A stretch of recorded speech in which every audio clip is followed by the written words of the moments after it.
Dynamic Success the Junior College. Enter to win. Masters in MPC and BPC. अस्सलाम वालेकुम नाज़रीन, आइए नज़र डालते हैं देश की राजधानी नई दिल्ली और उत्तर प्रदेश से खास खबरों पर।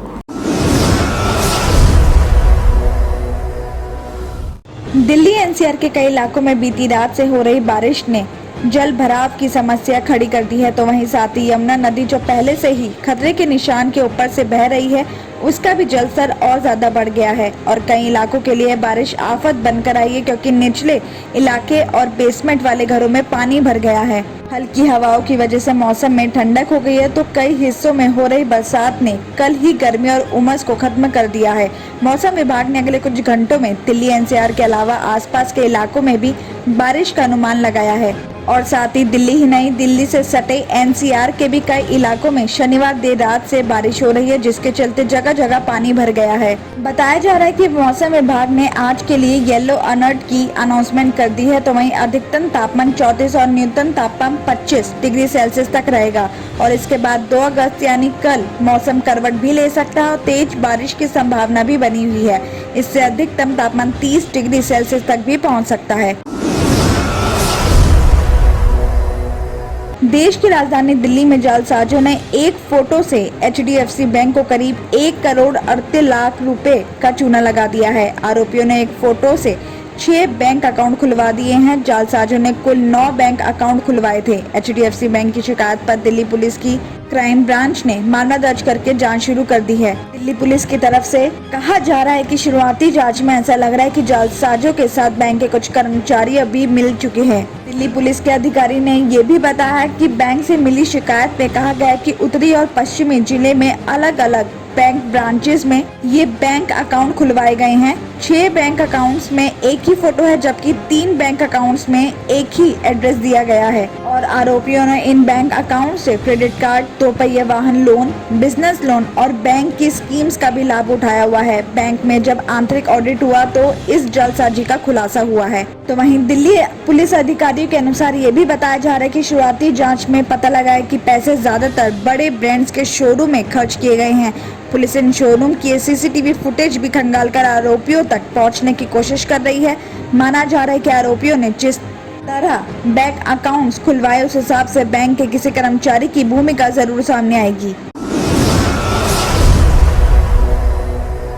उत्तर प्रदेश के गाजियाबाद से खबर आ रही है कि शालीमार गार्डन में बेटे की हत्या और बेटी से दुष्कर्म की धमकी देकर इंजीनियर से 1 करोड़ की रंगदारी मांगने का मामला सामने आया है, जिससे पुलिस के भी होश उड़ गए हैं। इंजीनियर के मुताबिक बताया जा रहा है कि उनके घर वालों के व्हाट्सएप नंबर्स पर धमकी भरे स्टेटस अपने आप बदल रहे थे और साथ ही उन्हीं के ही नंबरों से जानकारों और रिश्तेदारों को भी धमकी भरे मैसेज भी भेजे जा रहे थे। साइबर सेल ने मामले का खुलासा किया तो पुलिस के साथ साथ पीड़ित परिवार भी चौंक गया, क्योंकि ये सब कुछ 7th क्लास में पढ़ने वाली इंजीनियर की बेटी ही कर रही थी। आपको बता दें कि शालीमार गार्डन में रहने वाले इंजीनियर ने 26 जुलाई को साइबराबाद थाने में रिपोर्ट दर्ज करवाई थी। उनके मुताबिक बदमाशों ने उनके और उनके परिवार के मोबाइल हैक करके 1 करोड़ रुपए मांग रहे थे। बदमाशों ने उन्हीं के व्हाट्सएप का स्टेटस बदलकर लिखा कि 1 करोड़ रुपए पार्क में पहुंचा देना, नहीं तो उनके बेटे और हत्या कर दी जाएगी और बेटी के साथ दुष्कर्म किया जाएगा। साइबर सेल की तरफ से कहा गया कि इस घटना की गंभीरता को देखते हुए मामले की जांच साइबर सेल को सौंपी गई थी। इसके बाद पता चला कि इंजीनियर की ही 11.5 साल की बेटी ने ही सब कुछ किया था। इस मामले में CEO ने बताया कि कोरोना पैंडेमिक में घर से ही पढ़ाई चल रही थी और इंजीनियर की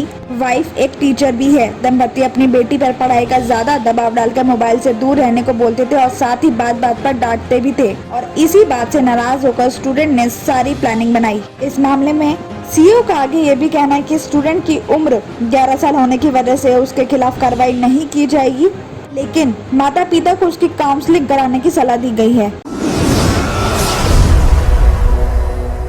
फरूख नगर की हिस्टोरिकल बिल्डिंग दिल्ली गेट बरसात के बाद भरभरा कर गिरने लगी है। कई करोड़ रुपए से बनी इस बिल्डिंग की हालत दिन पर दिन खराब भी होती जा रही है। दिल्ली गेट का हिस्सा शनिवार को सुबह गिरने लगा तो लोगों की भीड़ जमा हो गई। बिल्डिंग का जर्जर हिस्सा साथ में बनी नगर पालिका की दुकान पर गिर गई, लेकिन गनीमत ये रही कि मलबे के नीचे कोई शख्स नहीं दबा है। मौके पर पहुंची नगर पालिका की टीम ने मलबा हटाया और जांच भी शुरू कर दी है। बताया जा रहा है कि दिल्ली गेट में मार्केट के वहां के दुकानदारों की माने तो करीब 11 बजे सुबह अचानक दिल्ली गेट का एक हिस्सा अपने आप तेज धूप की चमक के साथ ही भरभराकर गिरने लगा था और उस टाइम मार्केट में अफरा तफरी सी भी मच गई। दिल्ली गेट के पास बनी दुकानों में बैठे दुकानदार और कस्टमर्स भी वहां से भागते हुए दिखाई दिए। देखते देखते दिल्ली गेट का काफी हिस्सा टूटकर नगर पालिका की बनी दुकानों पर भी गिर गया। इस मामले में वहां के दुकानदारों का कहना है कि 1 दशक पहले केंद्र सरकार ने फरूख नगर के दिल्ली गेट और शीश महल की जर्जर बिल्डिंग को गिरने से रोकने के लिए करीब 4 करोड़ रुपए की लागत से मरम्मत करवाई थी। अगर सरकार जल्द ही इन जर्जर बिल्डिंग्स की सुध नहीं ली तो वो दूर नहीं जब फरूख नगर की शान कहीं जाने वाली इन बिल्डिंग्स विभागीय अधिकारियों की अनदेखी के चलते अपना अस्तित्व खो देंगी और लोगों को ये बिल्डिंग्स बुक्स और फोटोज में ही नजर आएंगी। आगे उन्होंने ये भी बताया कि दिल्ली गेट झज्जर गेट बावड़ी के नीचे से हर रोज हजारों की संख्या में लोगों का आना जाना होता है। अगर सरकार ने समय रहते इनकी मरम्मत नहीं की तो कभी भी कोई बड़ा हादसा हो सकता है।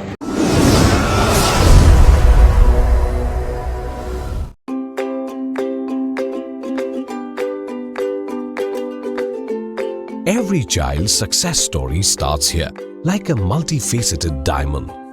Every student who steps into Success School shines with brilliance, sculptured by teachers polished to perfection. If opportunity does not knock, I will build a door. To us, success comes in cans, not in can'ts. Success is falling 9 times, getting up 10. Some people dream of success, others put their heart and soul into working for it.